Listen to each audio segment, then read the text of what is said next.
Hi, Whittemore family. It's Mrs. Lentini. I have another book to read to you today.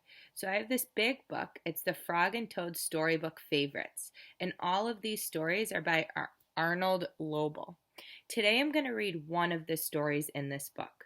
Today's story is called Frog and Toad Are Friends. It's a great story, and I hope you enjoy it. And I'll come back and read more chapters or more stories from this book later on. Spring. So this is a chapter book, but it also has pictures. Frog ran up the path to Toad's house. He knocked on the front door. There was no answer. Toad! Toad! Shouted Frog. Wake up! It is spring. Blah! Said a voice from inside the house. Toad! Toad! Cried Frog. The sun is shining. The snow is melting. Wake up! I am not here, said the voice. Frog walked into the house. It was dark. All the shutters were closed. Toad, where are you? Called Frog. Go away, said the voice from a corner of the room. Toad was lying in bed. He had pulled all the covers over his head. Frog pushed Toad out of bed. He pushed him out of the house and onto the front porch. Toad blinked in the bright sun. Help! Said Toad. I cannot see anything. Don't be silly, said Frog.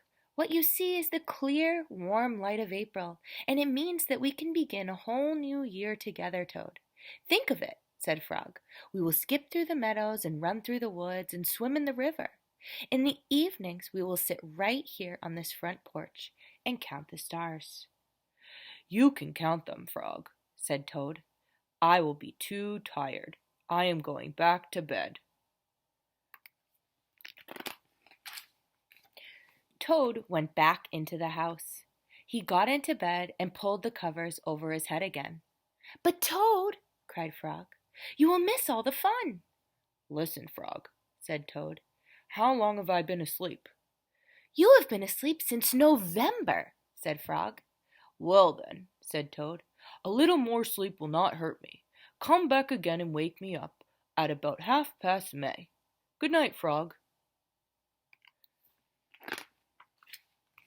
But Toad, said Frog, I will be lonely until then. Toad did not answer. He had fallen asleep. Frog looked at Toad's calendar. The November page was still on top. Frog tore off the November page. He tore off the December page, and the January page, and the February page, and the March page. He came to the April page. Frog tore off the April page too. Then Frog ran back to Toad's bed. Toad, Toad, wake up! It is May now. What? Said Toad. Can it be May so soon? Yes, said Frog.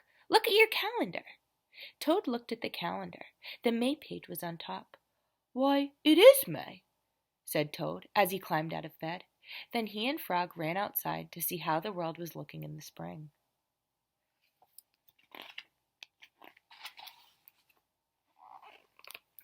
The story. This is the next chapter in the same book. One day in summer, Frog was not feeling well. Toad said, Frog, you are looking quite green. But I always look green, said Frog. I am a frog. Today you look very green, even for a frog, said Toad. Get into my bed and rest. Toad made Frog a cup of hot tea.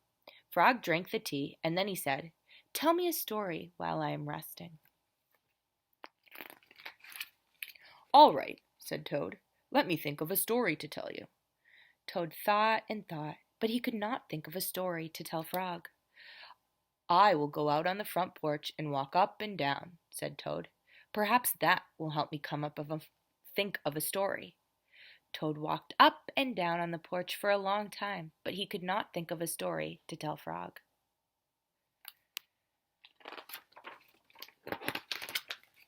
Then Toad went into the house and stood on his head. Why are you standing on your head? Asked Frog. I hope that if I stand on my head, it will help me to think of a story, said Toad.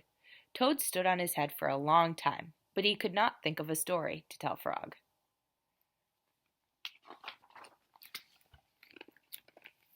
Then Toad poured a glass of water over his head. "Why are you pouring water over your head?" asked Frog. "I hope that if I pour water over my head, it will help me to think of a story," said Toad.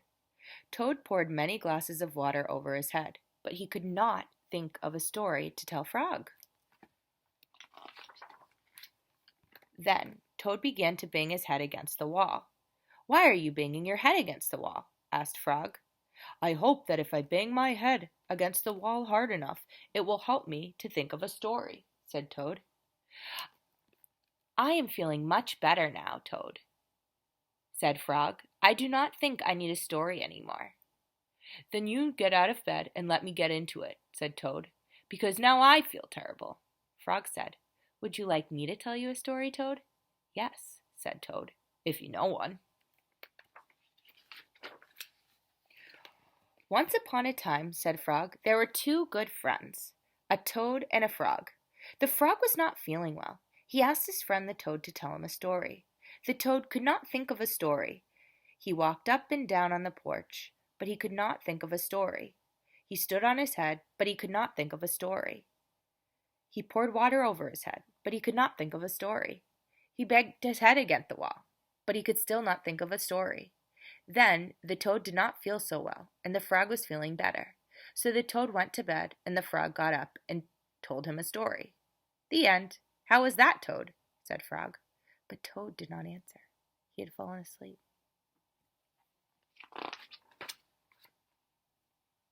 So here's the third chapter, A Lost Button.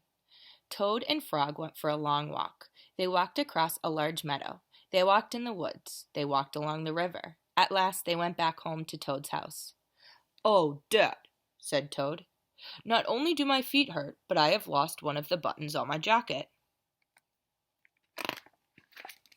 "Don't worry," said Frog. "We will go back to all the places we walked. We will soon find your button." They walked back to the large meadow. They began to look for the button in the tall grass. "Here is your button," cried Frog. "That is not my button," said Toad. "That button is black. My button was white."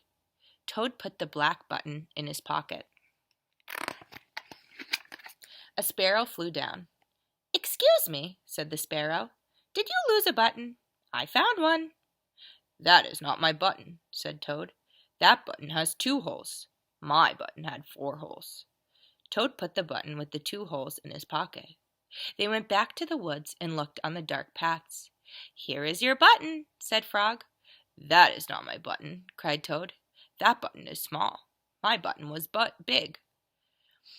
Toad put the small button in his pocket.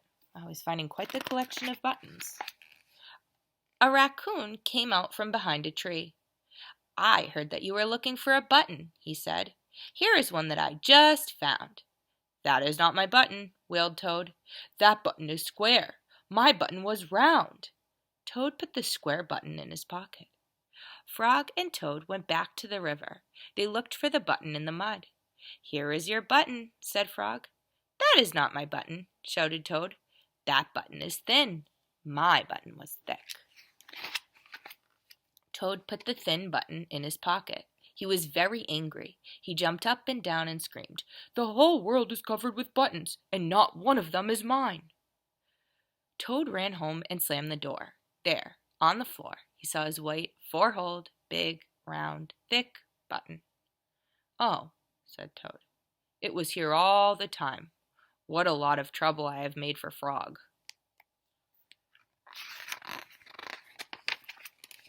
Toad took all of the buttons out of his pocket. He took his sewing box down from the shelf. Toad sewed the buttons all over his jacket. The next day, Toad gave his jacket to Frog. Frog thought that it was beautiful. He put it on and jumped for joy. None of the buttons fell off. Toad had sewed them on very well. So the next chapter is called A Swim. Toad and Frog went down to the river. "What a day for a swim," said Frog. "Yes," said Toad. "I will go behind these rocks and put on my bathing suit." "I don't wear a bathing suit," said Frog. "Well, I do," said Toad. After I put on my bathing suit, you must not look at me until I get into the water." "Why not?" asked Frog. "Because I look funny in a bathing suit. That is why," said Toad. Frog closed his eyes when Toad came out from behind the rocks. Toad was wearing his bathing suit. "Don't peek," he said. Frog and Toad jumped in the water. They swam all afternoon. Frog swam fast and made big splashes. Toad swam slowly and made smaller splashes. A turtle came along the riverbank. "Frog, tell that turtle to go away," said Toad. "I do not want him to see me in my bathing suit when I come out of the water." Frog swam over to the turtle. "Turtle," said Frog, "you will have to go away."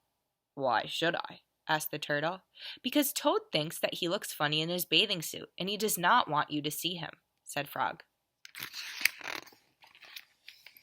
Some lizards were sitting nearby. "Does Toad really look funny in his bathing suit?" they asked. A snake crawled out of the grass. "If Toad looks funny in his bathing suit," said the snake, "then I, for one, want to see him." "We want to see him too," said the two dragonflies. "Me too," said a field mouse. "I have not seen anything funny in a long time." Frog swam back to Toad. "I am sorry, Toad," he said. "Everyone wants to see how you will look. Then I will stay right here until they go away," said Toad. Do you think they're going to go away? I don't. The turtle and the lizards and the snake and the dragonflies and the field mouse all sat on the riverbank. They waited for Toad to come out of the water. "Please," cried Frog, "please go away." But no one went away. Toad was getting colder and colder. He was beginning to shiver and sneeze. "I will have to come out of the water," said Toad. "I am catching a cold." Toad climbed out of the river. The water dripped out of his bathing suit and down onto his feet. The turtle laughed, the lizards laughed, the snake laughed, the field mouse laughed, and Frog laughed. They're not being very good friends. "What are you laughing at, Frog?" said Toad. "I am laughing at you, Toad, because you do look funny in your bathing suit." "Of course I do," said Toad. Then he picked up his clothes and went home. Oh, he was a good sport. And the last chapter is called The Letter. Toad was sitting on his front porch. Frog came along and said, "What is the matter, Toad? You are looking sad." "Yes," said Toad. "This is my sad time of day. It is the time when I wait for the mail to come. It always makes me very unhappy." "Why is that?" asked Frog. "Because I never get any mail," said Toad. "Not ever?" asked Frog. "No, never," said Toad. "No one has ever sent me a letter. Every day my mailbox is empty. That is why waiting for my mail is a sad time of day for me." Frog and Toad sat on the porch feeling sad together. Then Frog said, "I have to go home now, Toad. There is something that I must do." Frog hurried home. He found a pencil and a piece of paper. He wrote on the paper. He put the paper in an envelope. On the envelope he wrote, "A letter for Toad." Frog ran out of his house. He saw a snail that he knew. "Snail," said Frog, "please take this letter to Toad's house and put it in his mailbox." "Sure," said the snail, "right away." Then Frog ran back to Toad's house. Toad was in bed taking a nap. "Toad," said Frog, "I think you should get up and wait for the mail some more." "No," said Toad, "I am tired of waiting for the mail." Frog looked out the window at Toad's mailbox. The snail was not there yet. "Toad," said Frog, "you never know when someone may send you a letter." "No, no," said Toad, "I do not think anyone will ever send me a letter." Frog looked out of the window. The snail was not there yet. "But Toad," said Frog, "someone may send you a letter today." "Don't be silly," said Toad. "No one has ever sent me a letter before, and no one will send me a letter today." Frog looked out of the window. The snail was still not there. "Frog, why do you keep looking out of the window?" asked Toad. "Because now I am waiting for the mail," said Frog. "But there will not be any," said Toad. "Oh, yes, there will," said Frog, "because I have sent you a letter." "You have?" said Toad. "What did you write in the letter?" Frog said, "I wrote, 'Dear Toad, I am glad that you are my best friend. Your best friend, Frog.'" "Oh," said Toad, "that makes a very good letter." Then Frog and Toad went out onto the front porch to wait for the mail.